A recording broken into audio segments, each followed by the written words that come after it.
ओम शांति। आज 29 अगस्त 2022 है। प्यारे बाबा ने आज हमें इस ईश्वरीय यज्ञ का महत्व भी बतलाया है।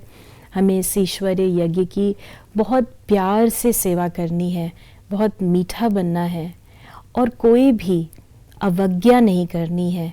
जैसी बाबा की श्रीमत है उसी प्रमाण चलना है, उसी प्रमाण पुरुषार्थ करना है।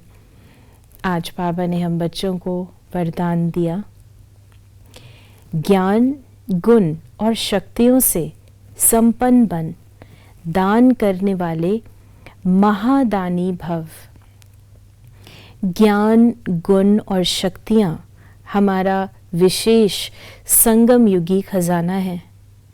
हम ब्राह्मण आत्माओं का ये विशेष कर्तव्य है कि हम सदा जो भी हमारे संबंध में आए, संपर्क में आए, उसे ज्ञान, गुण और शक्तियों का दान देते रहें, महादानी आत्मा बने।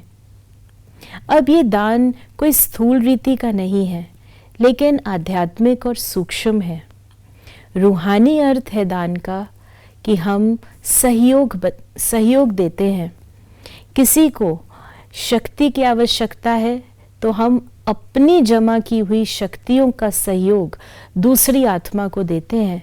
उसे जिस शक्ति की आवश्यकता है वो शक्ति हम उसे दान में दे रहे हैं। मानो जैसे किसी को शांति की शक्ति की आवश्यकता है तो हम अपने जमा के खजाने से सामने वाली आत्मा को शांति की शक्ति का एहसास दिलाते हैं और वो हमारे पास आकर अपने मन के संकल्पों को महसूस करती है कि वो उलझनें समाप्त हो रही हैं और मन शांत हो रहा है।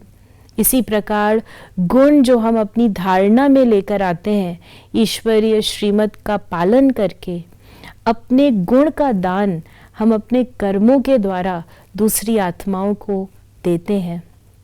इसी प्रकार हमारे पास ज्ञान का खजाना है। बाबा ने हमें दिव्य बुद्धि दी है, दिव्य बुद्धि का वरदान दिया है, जिससे हमारी समझ बहुत विशाल हो जाती है और ये ज्ञान का खजाना भी हम दान में देते हैं। अर्थात हम दूसरी आत्माओं को सहयोग देते हैं। लेकिन ये ध्यान रखना है कि ये सहयोग स्वाभाविक ही हमारे द्वारा हर एक को प्राप्त हो। ऐसा ना हो कि जो हमें दे हम उसे ही वापस करें।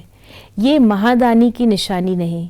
महादानी अर्थात कोई कैसी भी आत्मा हो, चाहे हमें वो कुछ दे या ना दे, चाहे बदले में वो हमारी निंदा भी कर ले, लेकिन हमारे द्वारा उसे कोई ना कोई ज्ञान, गुण व शक्ति का दान अर्थात सहयोग अवश्य प्राप्त हो।